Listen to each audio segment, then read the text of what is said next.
안녕하세요. 오늘은 요즘 많은 분들이 관심을 가지시는 가르시니아 캄보지아에 대해 좀 집중적으로 파헤쳐 보려고 합니다. 아마 체지방 감소 효과 이런 거 기대하시면서 찾아보셨을 텐데요.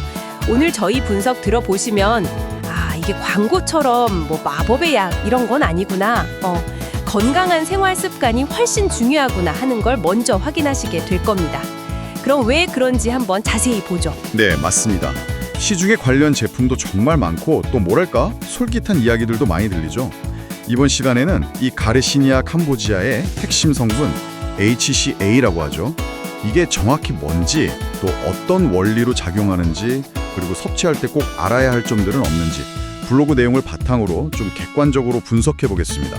정보를 가지고 현명하게 판단하실 수 있도록 돕는 게 저희 목표입니다. 네, 우선 가르시니아 캄보지아 이게 동남아시아 열대 과일이고 생긴 건 작은 호박 모양이라고 하더라고요. 중요한 건 그 껍질에 많다는 HCA, 하이드록시 시트릭 애시드 이 성분이고요. 네, 바로 그 HCA. 이게 왜 주목받냐면요. 우리가 먹는 탄수화물이 몸에서 지방으로 합성되는 그 과정이 있잖아요. 그걸 좀 억제하는 데 도움을 줄 수 있다. 이렇게 알려져 있거든요. 그러니까 섭취한 탄수화물이 에너지로 쓰이고 남은 게 지방으로 저장되는데 그 전환 과정의 특정 효소를 HCA가 방해해서 지방 생성을 줄인다. 뭐 이런 기대를 하는 거죠. 도움을 줄 수 있다는 거고요. 탄수화물 섭취가 많은 한국인 식단에 더 주목받는 이유가 그거군요. 블로그에서도 나오지만 지방 합성 억제 이게 주된 기대 효과고 식욕 억제는 약간 부가적이거나 좀 덜 명확한 부분이다. 이렇게 기억해야겠네요. 근데 그 억제 효과라는 게요. 실제로 우리가 체감할 만큼 좀 강력한 수준인가요? 아니면 그냥 미미한 정도의 도움으로 봐야 할까요? 그거 좋은 질문인데요. 관련 연구 결과들이 있긴 합니다만 사실 개인차가 꽤 크고요. 효과가 어느 정도냐에 대해서는 여전히 좀 논란의 여지가 있습니다. 분명한 건 이것만 먹는다고 해서 뭐 눈에 띄는 체중 감량 이걸 기대하긴 좀 어렵다는 점이죠. 그리고 잠재적인 부작용도 생각을 해야 해요. 부작용이요? 어떤 게 있을 수 있나요? 일부 사람들한테는요 설사나 복통, 메스꺼움 같은 약간 소화기계 문제들이 생길 수 있고 드물긴 하지만 두통이나 어지럼증 같은 것도 보고가 되긴 합니다. 드물지만 간 손상 사례도 있다고 하니까 이거 좀 주의가 필요하겠네요. 네, 맞아요. 특히 간 질환이 원래 있으시거나 당뇨약 복용 중이신 분들, 또 임산부나 수요 중이신 분들은요 섭취 전에 반드시 전문가하고 상담을 하셔야 합니다. 이건 정말 중요해요. 꼭 기억해야 할 부분이네요. 네, 그리고 식약처에서 권장하는 HCA 하루 섭취량이 있어요. 보통 750mg에서 2800mg 사이인데 제품 설명서 잘 보시고 이 범위를 넘지 않도록 하는 게 중요하고요.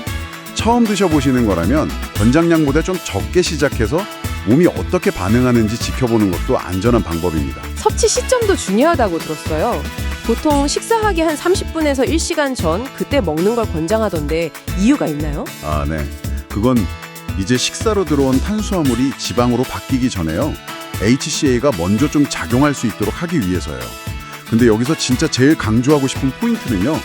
HCA가 제 역할을 하려면 다른 조건들이 좀 받쳐줘야 한다는 거예요. 다른 조건들이라면? 역시 식단 조절이나 운동 이런 걸 말씀하시는 거겠죠? 네, 바로 그거죠. 가르시니아 캄보지아는 절대 다이어트 만능 열쇠가 아닙니다. 이건 어디까지나 보조 수단, 그냥 도와주는 역할일 뿐이에요. 균형 잡힌 식단, 예를 들면 뭐 정제 탄수화물 줄이고 단백질이랑 채소 충분히 먹고 그리고 꾸준한 운동, 유산소랑 근력 운동 같이 하는 거요. 또 물 충분히 마시고 잠도 잘 자고 이런 기본적인 생활 습관 개선이 없으면요. HCA 효과를 기대하기가 솔직히 어렵습니다. 블로그 비유가 참 좋았는데 아무리 좋은 재료, 즉 HCA가 있어도 요리 실력, 그러니까 생활 습관이 엉망이면 맛있는 요리, 즉 체중 감량이 나올 수가 없는 거죠. 그 비유 정말 와닿네요. 결국 보조제는 보조제일 뿐이고 핵심은 건강한 생활 습관이다. 이 점을 블로그 내용이 아주 명확하게 짚어주는군요. 그럼 제품을 고를 때도 좀 주의가 필요할 것 같아요. 어떤 점들을 좀 봐야 할까요? 네, 몇 가지 기준이 있는데요. 첫째는 식약처의 건강기능식품 마크. 이거 확인하는 건 기본 중의 기본이고요. 둘째는 HCA 함량이 아까 말씀드린 권장량 범위 안에 들어가는지 확인해야 하고요. 셋째는 성분표를 좀 꼼꼼히 보셔서요. 혹시 뭐 불필요하거나 알레르기를 유발할 만한 그런 첨가물은 없는지 체크하는 게 좋습니다.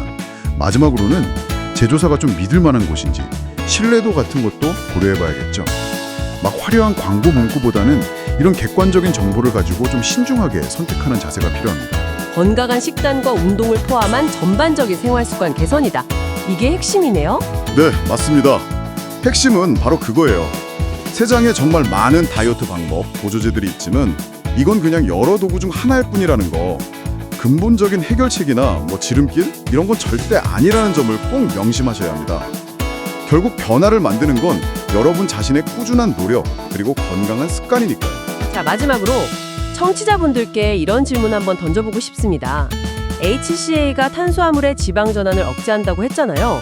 그렇다면 여러분이 평소에 주로 드시는 탄수화물이 설탕이나 흰빵 같은 단순당인지 아니면 현미밥이나 통곡물 같은 복합 탄수화물인지에 따라서 혹시 HCA의 효과나 필요성이 좀 달라질 수도 있지 않을까요? 한번 생각해 보시면 흥미로울 것 같습니다.